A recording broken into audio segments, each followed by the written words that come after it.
wagukunze urukundo ruhoraho, yagukunze uhereye kera utaraba urusoro mu nda ya mama wawe, yari igufiteho umugambi mugari. Kuvuka kwawe ntabwo kwabaye impanuka. Akarere wavukiyemo, umurenge wavukiyemo, umudugudu wavukiyemo, igihugu wavukiyemo, byari byarateguwe n'Imana. Ntabwo byaje ari impanuka, ndetse ikuzi n'amazina yawe. Mbere y'uko mama wawe na papa bakwita amazina, Uwiteka yakumenya izina. Imana ishimwe cyane. Icyo gihe Yobu yagize ngo yateraganwe, yagize ngo Imana yamuhanye, yagize ngo Imana ntimukunda, ntiri kumwe nawe, ariko Imana yari iri kumwe nawe. Kandi mu iherezo yabonye ingororano z'Imana. Birivuga ko yakubiye Yobu ibiruta ibyo yari afite inshuro ebyiri. Ndarikurikirana. Imana irinda ijambo ryayo. Niwakira rino jambo, Imana izaririndira muri wowe, kandi nawe uzongera gusohokana ibyishimo, uzasohokana imbyino, kandi uzasohokana amashako. Wa mwari wa Isiraheli we, no wa mwari w'i Yerusalemu we, uri umwari utegurirwa ubukwe bw'umwana w'intama w'Imana.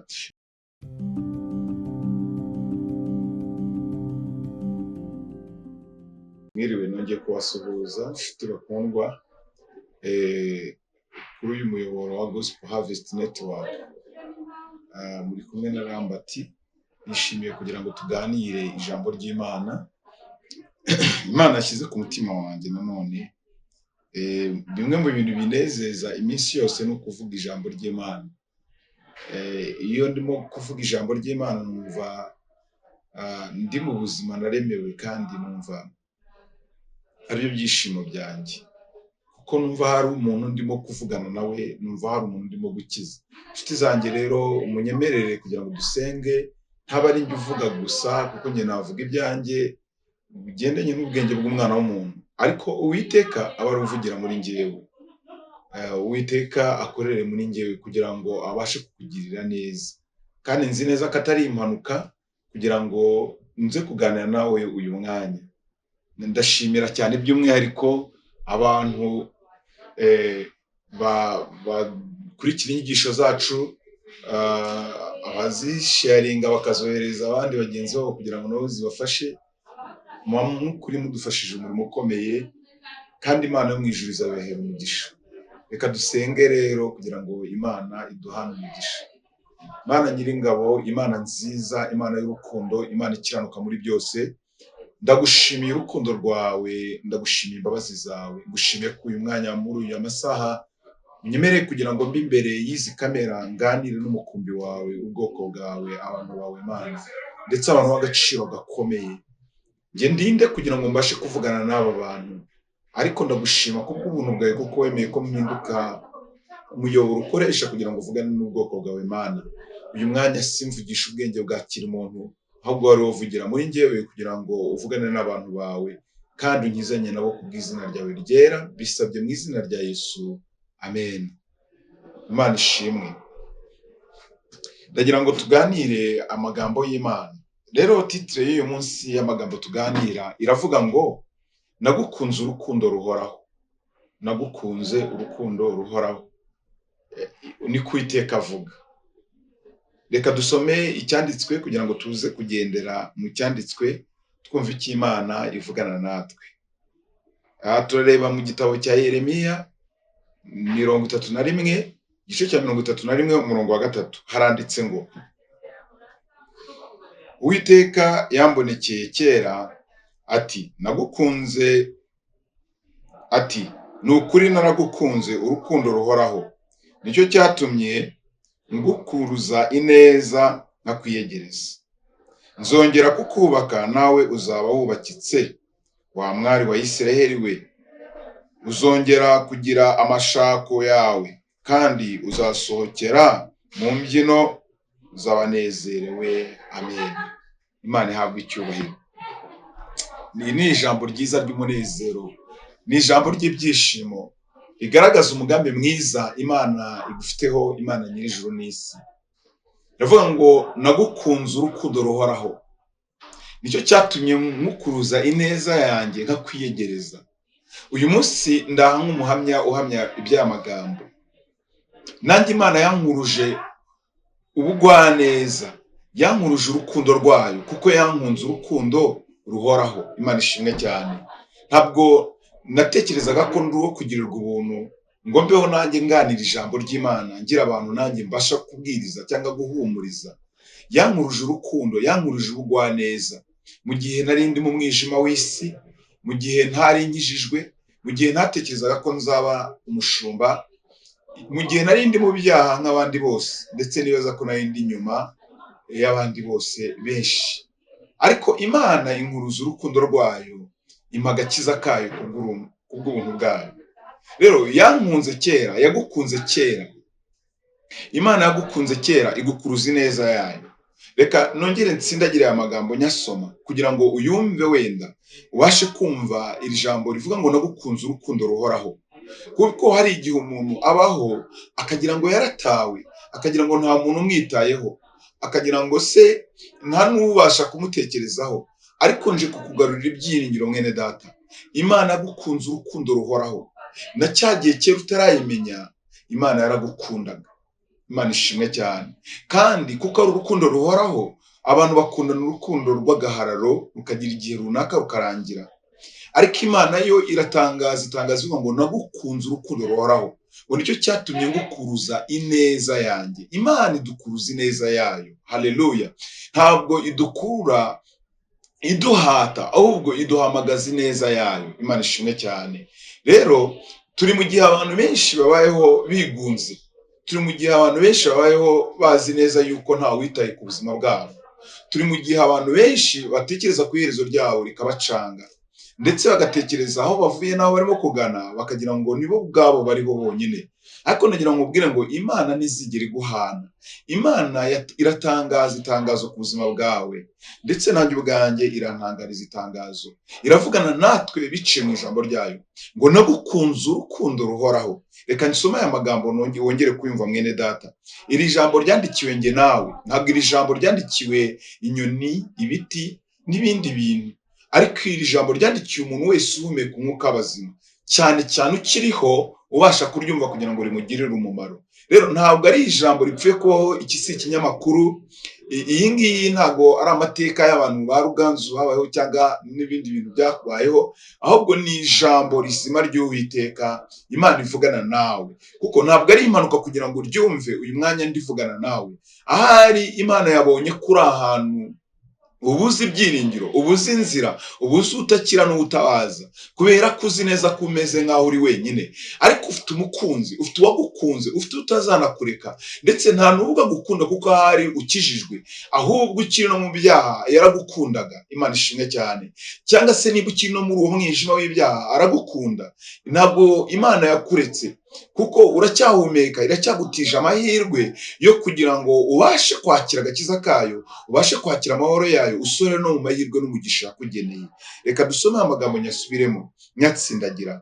Haravuze muri Yeremiya ibice 31, uhereye ku murongo wa 3, haravuze ngo Uwiteka yambonekeye kera ati, ni ukuri nagukunze urukundo ruhoraho, nicyo cyatumye ngukuruza ineza nkakwiyegereza. Imana yagukunze urukundo ruhoraho, nicyo cyatumye igukuruza ineza yarangiza ikakwiyegereza. Imana muri uyu mugoroba irashaka kukwiyegereza, iciye muri iri jambo irimo gucisha muri njyewe ryayo. Irashaka kugira ngo ube hafi yayo. Mbega ukuntu ari iby'igikundiro kuba hafi y'Imana, mbega ukuntu ari umunezero kuba hafi y'Imana. Mbese mwene da, reka nkubaze ikibazo gikomeye. Nk'ubu uyu mwanya ugize amahirwe ukaba imbere y'umwami ukomeye, ariko abami bo mu isi ho ntekereza ko ntabwo twabanabagereranya nk'Uwiteka, ariko reka tuvuge ngo nabo barakomeye.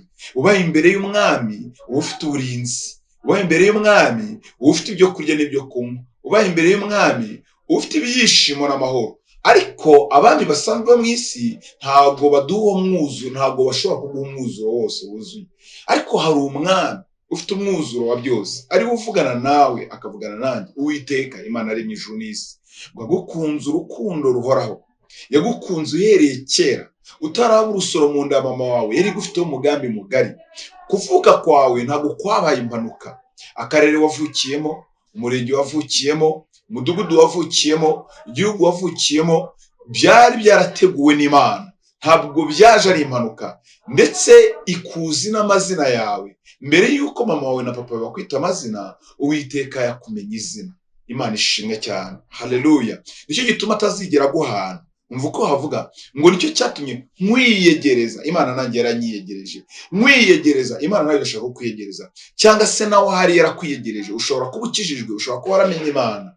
Imana iragira ngo ikuruhure imitwaro yawe wikoreye. Wenda uyu munsi utagahinduka uvuga ati ese ko ndi ingumba, ese ko ndi umupfakazi, ese ko ndi incike, ese ko mfite, kuko mbona inshuti zancitseho.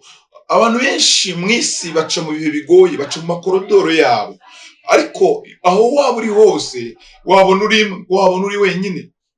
Umenye neza ngo hari uwo muri kumwe, hari uri hafi yawe, hari ukubereye maso. Ijisho rye ntabwo rihunikira, ahora akubereye maso kandi afite umugambi mwiza ku buzima bwawe. Imana ishimwe. Hakavuga ngo ugeze ku murongo wa 4 ngo nzongera kukubaka nawe nzongera kukubaka, wa mwari wa Isiraheli we, uzongera kugira amashako yawe kandi uzasohokera mu mbyino. Imana ishimwe cyane. Iri ni ijambo ry'ikiwe, ni ijambo ry'umunezero. Nzongera kukubaka nawe uzaba wubakitse, wa mwari wa Isiraheli we, uzongera kugira amashako yawe kandi uzasohokera mu mbyino. Imana ishimwe cyane. Imana ifite umugambi ko izongera kukubaka, kandi nikubaka uzaba wubakitse. Iyi ivuga ngo yagukunze urukundo ruhoraho, ifite n'umugambi wo kongera kukubaka. Ese hubakwa ibintu byari bimeze gute? Ubundi kubakwa, hongerwa kubakwa. Ijambo kuvuga ngo kongera, nuko ngo wari wubatswe wenda urasenyuka. Haleluya. Uyu munsi ushobora kuba hari ibyo ufite wenda bikagucika, ariko Imana ifite umugambi wo kongera kukubaka ngo nawe ukazaba wubakitse. Kubera ko Imana igukunda ntabwo izakurekera mu mubabaro, kubera ko Imana igukunda ntabwo izakurekera mu gahinda.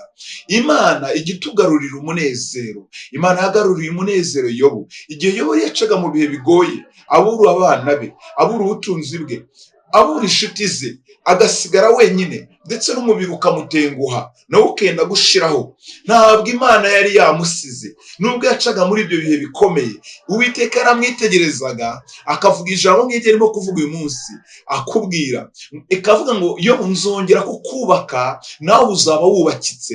Akavuga ngo nagukunze urukundo ruhoraho. Ahari muri icyo gihe Yobu yagize ngo yateraganwe, yagize ngo Imana yamuhanye, yagize ngo Imana ntimukunda, ntiri kumwe nawe. Ariko Imana yari iri kumwe nawe, kandi mu iherezo yabonye ingororano z'Imana. Birivuga ko yakubiye Yobu ibiruta ibyo yari afite inshuro 2.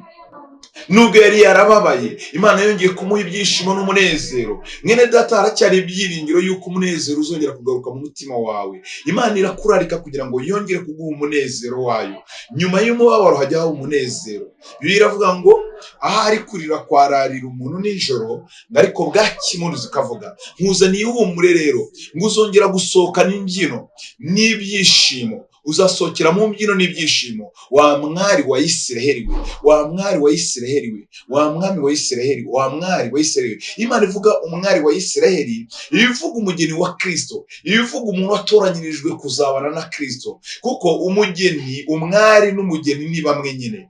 Iyo turamo gukorera Imana, iyo turimo gusanga Imana, iyo turimo kwitwa abana b'Imana, tuba twamaze kuba abageni ba Kristo, tuba twamaze kuba bategurwa kugira ngo tuzajye kubana n'Imana. Imana ishimwe cyane.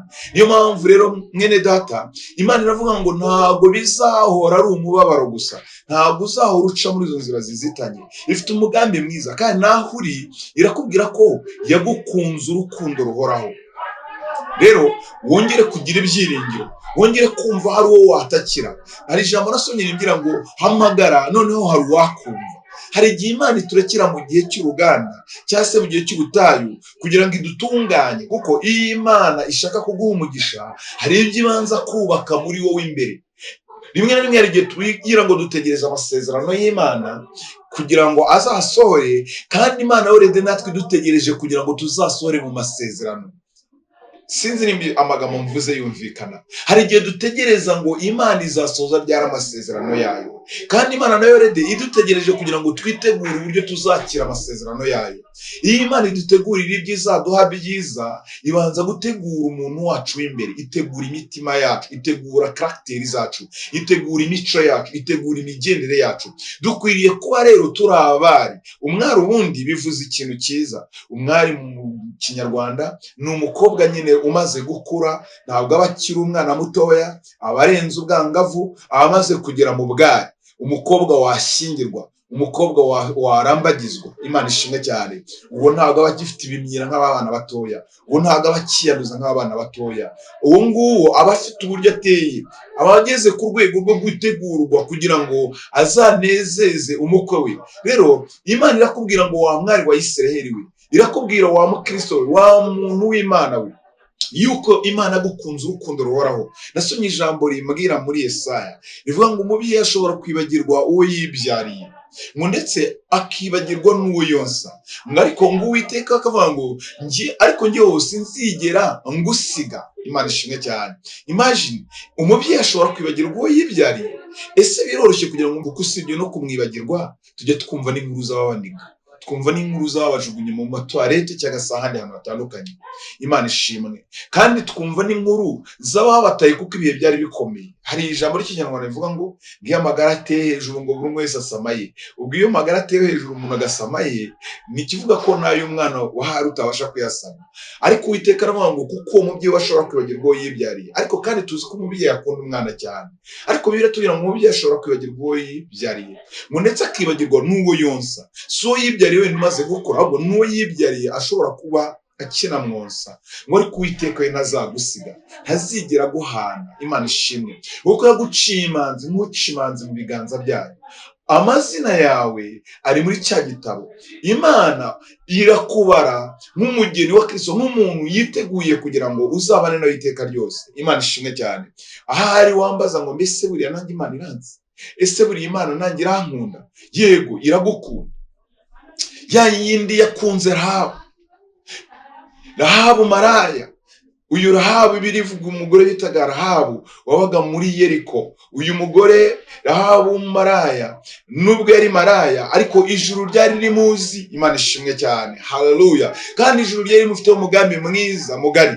Rero ngo igihe kimwe ubwo abatasi bajya gutata Yeriko, ubwo umunsi werizaga abatasi 12 ngo bajye gutata ahantu bita Yeriko, bagezeyo bamaze gutata bavuye mu ntara zitandukanye, intara z'igihugu cy'Ikanani, bagarutse ngo bahurira ahantu, ngo ariko ngo babona harimo abarimo kubagenza bo mu gihugu kugira ngo kuko umwami yari amenye ko hari abatasi bahageze kugira ngo babice. Nuko abantu 12 ngo baragenda bahungira mu nzu ya maraya. Imana ishimwe cyane. Haleluya. Ngo maraya yari Rahabu. Rahabu babonye ngira ngo abaha ikaze na karibu. Njye nitegereza Rahabu arimo guha ikaze abagabo 12. Ntabwo byari byoroshye. Yaravuze ati ahari mbonye abakiriya, ngo uyu munsi ngize amahirwe noneho ninjije benshi. Uyu nguyu yari kuko birashoboka ko kugira ngo azwe abaha ikaze 12 biragaragara ko yari umwuga we. Sinzi nuko inumvaga wenda ari bwo kipo abo bantu, ariko we yari yakiriye abo bantu. Ariko mugeze imbere abona n'abantu badasanzwe bameze nk'abasanzwe yakira, abona n'abantu b'Imana, abona n'abantu bari muri misiyo y'Imana.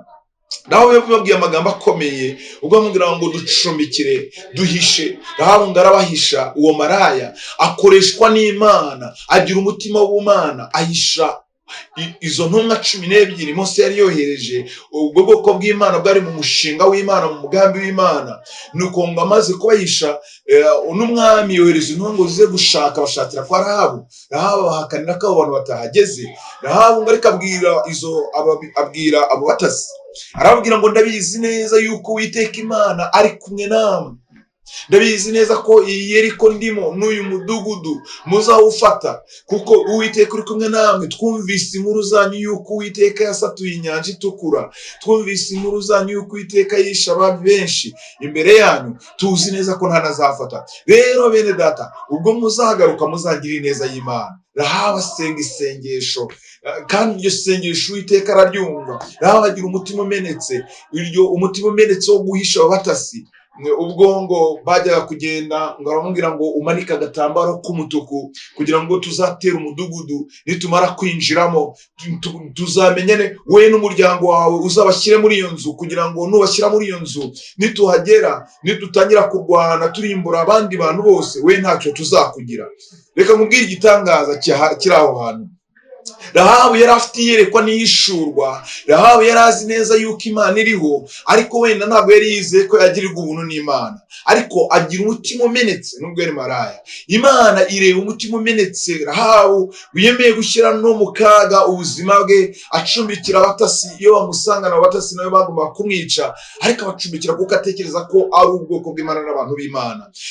Iki kintu Imana yari yahaye opportunity, amahirwe Rahabu kugira ngo abashe gukizwa, abashe guhindukira ajye mu mugabane w'abana b'Imana. Birambwira ngo ubwo intumwa zasubiragayo, 10 zasubiye ari abanyantege nkeya, bagenda bavuga ko umudugudu bawubonye, bagenda bavuga ko ari ukomeye, babona ko ngo bageze muri uwo mudugudu, ngo bakibona bameze nk'inzige, ngo abantu bo muri uwo mudugudu abanakirwa babona ni barebare, babona ngo inkike zabo n'iz'amabuye maremare, bumva badafite ibyiringiro by'uko bazatsinda. Ariko ibuka, Rahabu yari yababwiye mbere y'uko bazatsinda, abahanurira ari maraya, agira iyerekwa ryabo. Ariko 10 bo b'abanyantege nkeya, ariko ngo 2 Joshua na Kalebu bo bavuga inkuru nziza, baravuga ngo twababonye natwe abanaki twakibonye igihugu. Nubwo bameze gutyo, ariko nimba Uwiteka twishimira, tuzabarya nk'abarya imitsima. Imana rero yazirikanye ibi byiringiro by'uyu maraya Rahabu, kuko Imana yadukunze urukundo ruhoraho. Nubwo Rahabu yari ari mu mwuga w'uburaya, Imana yari imufiteho umugambi mugari. Wenda ushobora kuba uyu munsi uri umujura, wenda ushobora kuba uyu munsi urya za ruswa, wenda ushobora kuba uyu munsi uri maraya nawe, cyangwa se ushobora kuba uyu munsi wa none hari ibindi ukora bitanezeza Imana. Ariko nagira ngo ubwire ngo Imana igufiteho umugambi. Ahari nawe iyi ni invitation yawo hawe, ukaba utasibajyagayo, yari invitation Rahabu hawe y'ijuru, kugira ngo nawe aze mu mugabane w'abana b'Imana. Bisanga Rahabu afite amakuru y'ijuru, bisanga Rahabu yamenye ko Imana ari umunyabambe. Haleluya. Birambwira ngo ubwo rero ngo bafataga umwanzuro wo kuza kongera gutera binjira i Yeriko. Ubwo Yoshua na Kalebu bahagurukaga, mwibuka ko abandi 10 bo batanze inkuru z'incamugongo. Byarangiye ubwabo Imana inavuze ko irahera ko nta n'umwe uzarenga muri ubwo butayu. Ntabwo bagize amahirwe nk'ayo Rahabu yari yeretswe ko bazagira banesha imidugudu, bakinjira n'ikarane bakahanesha, ndetse na Yeriko bakayirimbura.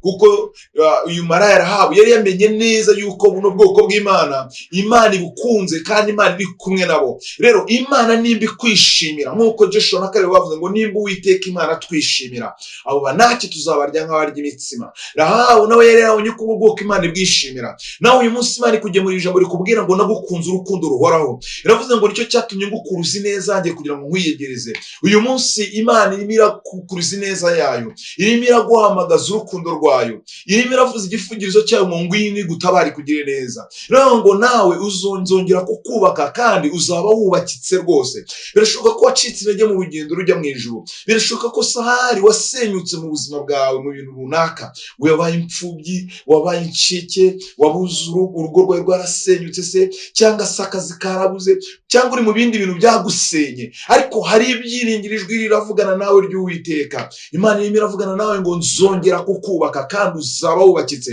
Kongera kubakwa noneho ukaba wubakitse, ijambo kuvuga ngo uzaba wubakitse, none ngo uzaba ukomeye. Hari amahirwe azaba ari ku buzima bwawe, hari ubuzima bwiza uzabona. Imana ishimwe cyane. Kandi uzongera gusohokana imbyino n'ibyishimo. Reka ngutangarize ngaruka kuri Rahabu. Rahabu uyu nguyu ubwo Abisirayeli binjiraga muri Yeriko bakarimbura imidugudu yaho, kubera ko Imana yari bishimiye, inkike z'Yeriko zikamenagurika zitamenaguwe n'imbaraga z'ingabo Yoshua yari kumwe nawe cyangwa na Yoshua, ahubwo zimenaguwe n'imbaraga z'isezerano. Uyu munsi Imana irimo iragusezeranira. Hari imbaraga z'isezerano rijya rikubita ibihome bya Satani, hari imbaraga z'isezerano rijya ryica uburwayi bukomeye butajya bukira, hari imbaraga z'isezerano rijya rikura umuntu mu mubabaro rikamushyira mu munezero, hari imbaraga z'isezerano rijya rimenagura karande, za zindi ubona zigize imisozi imbere ukagira ngo aha ntizivaho, ariko izo zijya zivaho. Haleluya. Imana ku mbaraga y'isezerano gikora ibitangaza. Iri sezerano Rahabu yizeraga Abisirayeli bafite, ni naryo bamusezeranije araryizera, ngo bari baramubwiye ngo uzafata umuryango wawe wose n'abantu bose uzaba uri kumwe nabo, ubakingirane muri inzu yawe, washyira agatambaro k'umutuku ku idirishya, aho yabamanuriye hasize agatambaro k'umutuku. Umuntu wese uzahagera akabona ako gatambaro k'umutuku azamenya ko hari isezerano dufitanye nawe. Iyo nzu ntawe uzayigeraho, nta kuzarimbura umuntu uhari. Aka gatambaro k'umutuku kavugaga, kasobanuraga amaraso ya Yesu, cyari ikimenyetso kigaragaza amaraso ya Yesu. Inzu yarahabu yagaragazaga gucungurwa, Imana imukura mu bwamaraya imwinjiza mu isezerano ry'abana b'Imana. Hari amaraso y'isezerano. Ayo maraso y'isezerano ntabwo yatangiwe abakiranutsi, ahubwo yatangiwe n'abakiranirwa. Yesu bigeze kumubwira abafarisayo, baramubaza ngo mwigisha niki gituma usangira n'abambuzi n'abajura ndetse ugasangira n'abakoresha b'ikoro? Yesu arababwira ngo erega ntabwo abarwayi aribo bashaka umuganga, ahubwo umuganga ntabwo ashaka abantu bazima, ahubwo umuganga bashaka n'abarwayi. Yashaka kubasobanura ko abo banyabyaha aribo bamuzanye. Yashaka kubasobanura ko abanyabyaha ariyo misiyo ikomeye ya mbere. Mwene data, misiyo ya mbere ikomeye ya Yesu ni abanyabyaha. Misiyo ya mbere ikomeye ya Yesu ni abanyamubabaro. Bibiliya irambwira ngo yemwe abarushye n'abaremerewe nimuze munsange ndabaruhura. Iri jambo Imana irayikoresheje kugira ngo ikuruhure. Ivuganye nawe muri Yeremiya 31 umurongo wa 3 ngo nagukunze urukundo ruhoraho, nicyo cyatumye nkwiyegereza nkagukuruza ineza yanjye. Imana imaze igihe guhamagaza ineza yayo. Ahari hari indwara ikomeye yagukijije kugira ngo ikwereke ineza yayo. Ahari ibibwiriza byinshi wumvise kugira ngo igukuruza ineza yayo. Haleluya. Ariko ukwiriye kuzirikana iyo neza y'Imana. Rahabu azirikana isezerano. Mbese wowe urasirikana isezerano riri muri iri jambo? Imana yabwiye Yeremiya, iramubwira ngo Yeremiya mu gice cya mbere, muri Yeremiya igice cya mbere umurongo wa 19, iramubwira ngo Yeremiya uruzi iki? Yeremiya aramubwira ngo mwami nduzi inkoni y'umurinzi. Imana yamubwira ngo uko nguko niko ndinda ijambo ryanjye, harigenda inyuma imyaka 1000 ndarikurikirana. Imana irinda ijambo ryayo. Niwakira rino jambo Imana izaririndira muri wowe, kandi nawe uzongera gusohokana ibyishimo, uzasohokana imbyino, kandi uzasohokana amashako. Wa mwari wa Isiraheli we, no wa mwari w'i Yerusalemu we, uri umwari utegurirwa ubukwe bw'umwana w'intama w'Imana. Urimo urahamagarwa, aho uri hose Imana iragushaka. Haleluya. Imana iguhe umugisha. Rero nari nkuzaniye ijambo ry'ibyiringiro, ntabwo ariko bizahora kwa mutegereza, ariko ijambo ryambwiye muri Zaburi ngo kereka bava mu isezerano ni nta mpamvu ngabo nibo bazakorwa n'ikimwaro. Uyu munsi warasenyutse ndabyemeye, ariko Imana ivuga ngo nzongera kukubaka kandi uzaba wubakitse. Erega Imana ijye yubaka kandi kubaka ibyari byarasenyutse. Imana yubatse Dawidi, Imana yubatse Yosefu, Imana yubatse abakiranutsi. Igihe kinini itangiriro ry'urugendo rw'abana b'Imana batangira bari mu bigeragezo, bagasoza bari mu munezero. Ntabwo amasezerano y'Imana aza mu itangiriro, ahubwo amasezerano y'Imana aza mu iherezo. Aza kandi Bibiliya irambwira ngo nubwo itangira ryawe ryari rito, ariko amaherezo uzagukira. Mwene da, uyu munsi wa none uraca mu nzira z'ibizigo, ariko Imana irimo irakuburira, irimo irakuha ijambo ry'ibyiringiro. Irakubwira ngo nzongera kukubaka kandi nawe uzaba wubakitse, kandi wa mwari wa Isiraheli uzasohoka n'imbyino n'amashimwe n'amashako. Uyu munsi wakirira ijambo rikubera inkomezi, rikubera ibyiringiro, maze rize ryubaka umutima wawe. Ntiwongere kumva uri wenyine, ntiwongere kumva waratawe. Imana ntizigere gusiga. Wenda abantu bagusiga, ariko Imana ntabwo izigere gusiga. Ya yindi yibutse, Imana ishimwe, ikibuka isezerano ryayo, ikibuka Abisirayeli bari mu gihugu cy'Egiputa bakubitwa, bicwa, ngo Abisirayeli bajyaga bakata amatafari babumbira Abanyegiputa kugira ngo bubake inyubako zabo, ngo abasaziraga muri urwo rwondo babumba, ngo maze ngo bakabakandagira mu rwondo, ngo amagufa yabo bakahonyuranya n'urwo rwondo bakabumba mu matafari. Bambi bari mu mubabaro ukomeye, ariko ijwi Imana yari hari ijambo ry'ubuhanuzi riri ku mitwe yabo. Imana ivuga ngo buriya bwoko bwanjye nzabutabara, ivuga ngo hari igihe nabashyiriyeho nzabagirira neza. Imana yari yaragennye imyaka 400. Wenda uyu munsi ntuzi imyaka Imana yagennye imbere yawe, wenda ni 2, ni 5 cyangwa ni 10, ariko byanga byakunda nubigena nk'umwami, amene nk'umwari, ukagenda utunganye ingeso zawe, ukaba umuntu wiringira Uwiteka, Imana yo mu ijuru izakugirira neza. Imana izongera kukubaka. Kandi Bibiliya irambwira ngo Yesu gukomeza wamfubyi we, ngo ni se w'imfubyi, gukomeza wa mupfakazi we, ngo kandi ni se w'imfubyi akaba umugabo w'abapfakazi. kandi ngo ni umurengezi w'atagira kirengera, ni umucamanza utabera. Uyu munsi wenda hari abakurenganya, ariko umwami nkubwira ni umucamanza utabera. Imana iguha umugisha, wakirira ijambo. Imana ntikangwa no kuba wenda warasubiye inyuma. Imana ishimwe. Imana avuga ngo umukiranutsi wanjye nubwo yagwa ntabwo azarambarara. Nimba warigeze gukiranukira Imana wenda ukaba warasubiye n'inyuma, mubwire ngo ntabwo Imana ifite umugambi w'uko ugomba guherayo. Irimo iraguhamagara ngo ugaruke, irimo irashaka kuguha imbaraga, kuko ngo niyo imbaraga barambiwe kandi ngo utishoboye ikamwongeramo imbaraga. Imana ishimwe cyane. Imana iri kuguha ibyiringiro muri iri jambo. Imana yongere kukubaka nubwo wabona umeze nk'urimo gutangira kuri zero, na nyuma ya zero, nyuma y'ibidashoboka, Imana yacu irakora. Nanjye narayibonye, n'abandi n'abahamya benshi bayibonye bavuga imirimo n'ibitangaza byayo. Nawe uyu munsi wa none winjire mu mugambi wo kumva, niwemerera Imana ukakira ijambo ry'Imana kugira ngo rikubere umucyo ukumurikira mu nzira zawe zose. Imana ishimwe. Haleluya. Imana ibaho umugisha. Rero mbifurije umugisha w'Imana. Iri jambo muryakire, riraduhamagarira kwihana ibyaha, riraduhamagara kuba abageni ba Kristo, kandi riraduhamagara kuba mu rukundo rw'Imana. Iyo umuntu agukunze, nawe uba usabwa kumukunda. Bibiliya iravuga ngo nanjye nkunda abankunda, kandi abanshaka umwete bose bazambona.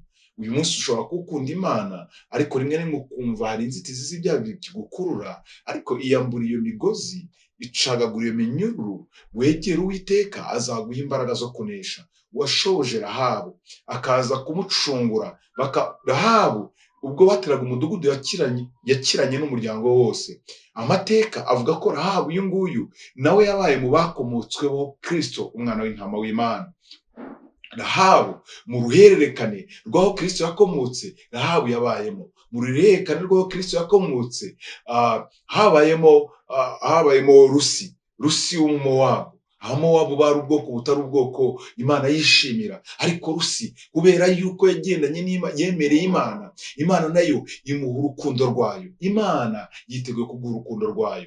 Utege ibiganza urwakire. Urimo urahabwa ubutumire burarikirwa ubukwe bw'umwana w'intama w'Imana, kandi ubwoko bw'umwana w'intama w'Imana nta wundi bwararikiwe kugira ngo azabutahe.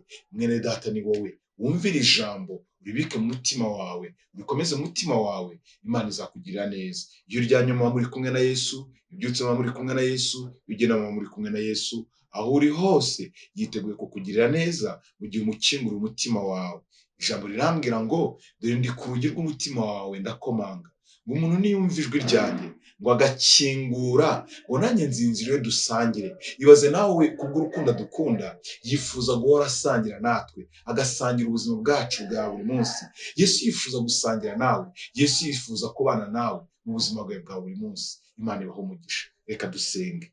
Mana, ndagushimiye kubwira ijambo. Reka iri jambo rigende rigira umumaro ubwoko bwawe, rikomeza abari bacitse intege, rigaruremo umunezero abari babuze ibyiringiro, abumvaga ari nyakamwe, abumvaga baratawe, abafite bashaririwe n'imibabaro y'ubuzima bwo mu isi, bamenye ko bari mu gituza cyawe, kandi ko wabakunze urukundo ruhoraho. Ntabwo ari urukundo rugira amanda, ntabwo ruzarangira mu myaka 10, ruzarangira mu myaka 20, ahubwo ni urukundo ruhoraho. Ubishimirwe Uwiteka. Reka urwo rukundo rwomatane natwe. Amazina ya buri wese wumvise iri jambo, Mwami yandika mu gitabo cy'ubugingo, kandi buri wese ashyirweho ikimenyetso nawe, atsindishirizwe nawe mu izina rya Yesu. Amen. Imana ibaho umugisha. Mujye musharinga ubu butumwa bwiza, mubugeze kuri benshi, kandi mujye mukora na comment tumenye nimba bwabagezeho bukabafasha, kandi turabakunda cyane. Ciao ciao. Imana ibaho umugisha.